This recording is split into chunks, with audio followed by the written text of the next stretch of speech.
Friends welcome back to today's new video. तो आज की वीडियो में मैं आपको बताने वाला हूँ ज्योग्राफी का क्वेश्चन पेपर, जो कि एक सैम्पल क्वेश्चन पेपर है। आप इसकी प्रैक्टिस कीजिए क्योंकि जितना आप प्रैक्टिस करोगे आपका फाइनल पेपर उतना अच्छा जाएगा।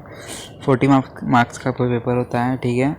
फर्स्ट क्वेश्चन जो होता है आपका वो होता है MCQs का। मुझे पता नहीं इस साल क्या है, बट हमारे टाइम पे MCQ होता था। फर्स्ट क्वेश्चन आपको इस पेपर में जो पैटर्न है वो पैटर्न नहीं फॉलो करना है, आपको बस क्वेश्चन देखना है किस टाइप के पूछे जाते हैं और सॉल्व करना है एक बार, ठीक है, प्रैक्टिस करनी है। Both the countries have dash type of government, republic, then Brazil is a, both countries मतलब इंडिया एंड ब्राज़ील, क्योंकि आपका 10th स्टैंडर्ड का ज्योग्राफी का पोर्शन पूरा इंडिया और ब्राज़ील के ऊपर बेस्ड है। Then Brazil is a tropical country. Then in Brazil shifting agriculture is called as roca. Then the dash longitude is the Indian standard time 82.5 degree east है इसका answer. Then आपका match the column होता है। Match the column में evergreen forest का क्या है? I think इसका आंसर ठीक है। देन सॉरी एवरग्रीन का क्या होगा आंसर? देवदार भी नहीं। फर्स्ट थिंक इसका आंसर में भी माहोगैनी है। फिर भी आप एक बार आपके टेक्स्ट बुक में देख लीजिए। डेसिडिस फॉरेस्ट का क्या है? टीक। देन कोस्टल फॉरेस्ट का सुंदर ट्रीज। हिमालयन फॉरेस्ट का देवदार। क्योंकि मैं आपको कंफर्म आंसर क्यों नहीं बताता हूँ, क्योंकि मुझे भी एग्ज़ाम देके 2-3 साल हो गए हैं, तो अभी याद नहीं है ना इतना। देन आपका राइट एंड रॉन्ग होता है। राइट एंड रॉन्ग में आपको, अगर आपका सेंटेंस राइट है तो सिर्फ राइट लिख के छोड़ देना है, अगर रॉन्ग सेंटेंस है तो उसे आपको करेक्ट करके भी लिखना है, ठीक है। यहाँ पे भी आपको 4 सॉल्व करने हैं, बट 5 सॉल्व कर दीजिए, क्या जाता है ना। राइट रॉन्ग लिखने में थोड़ी ना कुछ जा रहा है आपका टाइम। देन यहाँ पे है mark the following on the given outline map. आपको यहाँ पे कुछ जगह पढ़ के आपको मतलब आइडिया लग जाना चाहिए कि ये कौन सा मैप है। ये देखिए, Porto Alegre, then highest densely populated state, then river Uruguay, then Brasilia पढ़ा, मतलब ये आपको कंफर्म हो जाना चाहिए कि मैप जो आपके पास आने वाला है वो होगा ब्राज़ील का, ठीक है। फिर आपको इंडेक्स बनाना है। देन यहाँ पे 4 मार्क करने, आप 6 मार्क कर दीजिए क्योंकि मार्क करने में ज़्यादा कुछ टाइम ज़्यादा नहीं आपका। फिर होता है मैप रीडिंग ये एक स्किल होती है आपकी। मैप रीडिंग आपको आनी चाहिए, उसके ऊपर बेस्ड कुछ क्वेश्चन ही है, क्वेश्चन आपको सॉल्व करना है। आप एक बार यहाँ पे कुछ मैप आपका क्लियर दिखना नहीं है, आप टेक्स्ट बुक का रेफ़र कीजिए और ये क्वेश्चन सॉल्व कीजिए, ठीक है। यहाँ पे कुछ क्लियर नहीं दिख रहा है इसलिए। कौन सा मैप है? ब्राज़ील फिज़िकल, आपके टेक्स्ट बुक का मैप है, आप वो मैप निकालिए और ये क्वेश्चन सॉल्व कीजिए।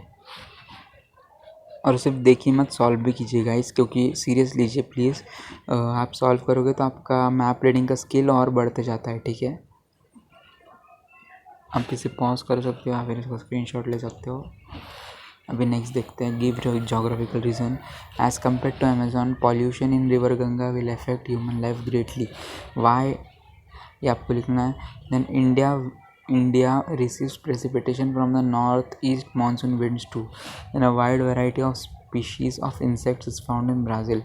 Ecotourism is being developed more in Brazil. First और सेकंड जो क्वेश्चन है वो बहुत बार पूछा गया है। थर्ड और फोर्थ तो मैं कहूँगा नहीं कि बहुत बार पूछा गया, बट फर्स्ट और सेकंड आपका इम्पोर्टेंट है यहाँ पे, है ना। तो आप प्रैक्टिस कीजिए जोग्राफिकल रीजन्स की। देन यहाँ पे है draw a double bar graph with the help of given.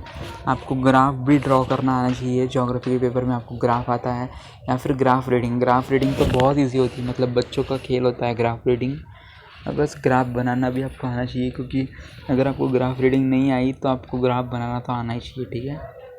यहाँ पे आपको डबल बार ग्राफ बनाना है। डबल बार ग्राफ मतलब पैर होता है ना बार का, वैसा। यहाँ पे फिर अगर आपको ग्राफ बनाना ही है तो ग्राफ रीड करना होगा आपको। ऑप्शन है दोनों भी। यहाँ पे आपको 3 क्वेश्चन सॉल्व करने हैं। 6 क्वेश्चन पूछे गए हैं, मतलब बहुत क्वेश्चन पूछे गए, आपको सिर्फ 3 सॉल्व करने हैं। 2-2 मार्क ईच है। In which country did more international tourist arrive in the year 2000? आप देख के ही बता सकते हो। इन ब्राज़ील, ठीक है, 2000. In which year can an increase be seen in the number of international tourists in India? In which year? 2015. 2010 to 2015 लिख सकते हो आप कुछ भी। या फिर what was the number of international tourist in the year 2015? What was the number in both the countries? तो India में क्या नंबर था? इंडिया में लगभग आप यहाँ पे स्केल रख के आप इसे सॉल्व कर सकते हो कि कितना है, मतलब लगभग 140 तक ही था इंडिया में, और ब्राज़ील में क्या था 60 या फिर थोड़ा सा 50 होगा शायद में भी। आप यहाँ पे स्केल रख के अंदाज़ा लगा सकते हो। फिर what would be the reason for increase in the tourist in India? हाँ, ये आपके मन का क्वेश्चन है, आप इसे मन से सॉल्व करना है आपको। Then what are the difference of international tourist between India and Brazil? ये भी मन से आपको लिखना है। Then which countries tourism is well developed? ये भी आपको मन से लिखना है, ठीक है। अगर आप टेक्स्ट बुक रेफ़र करोगे तो आपको ये सारे क्वेश्चन के आंसर यहाँ पे मिल जाएंगे। तो रहता है आपका answer the following in brief. Brief मतलब डिटेल। यहाँ पे आपको 8 मार्क का क्वेश्चन है, 4-4 मार्क ईच। यहाँ पे आपको 2 सॉल्व करने हैं। यहाँ पे आप क्या कोरिलेशन नहीं, सॉरी, कंपैरिजन पूछ जाता है आपको डिटेल में। देखिए, which are the major water divides of India, giving examples. तो लिखना है आपको major water divides of India and give examples. Then correlate wildlife and natural vegetation in India and Brazil. बोला ना कंपैरिजन का पूछा जाता है, तो ये सेकंड क्वेश्चन भी आपका कंपैरिजन का ही है। थर्ड है discuss the factors affecting climate of Brazil. अगर आप एक बार टेक्स्ट बुक रेफर करोगे तो आप इसका आंसर आराम से लिख सकते हो। एक पेज तक आपको लिखना है, एक पेज सफिशिएंट है, ठीक है। तो आई होप आपका पेपर क्लियर हो चुका होगा। अगर इसमें कुछ भी डाउट है तो आप कमेंट में पूछ सकते हो, ठीक है। वीडियो पसंद आए तो वीडियो को लाइक कीजिए, चैनल पर फर्स्ट टाइम है तो चैनल को सब्सक्राइब कीजिए, पेपर की प्रैक्टिस कीजिए, ठीक है। मिलते हैं नेक्स्ट वीडियो के साथ जल्दी, तब तक के लिए good bye, take care, stay home, stay safe.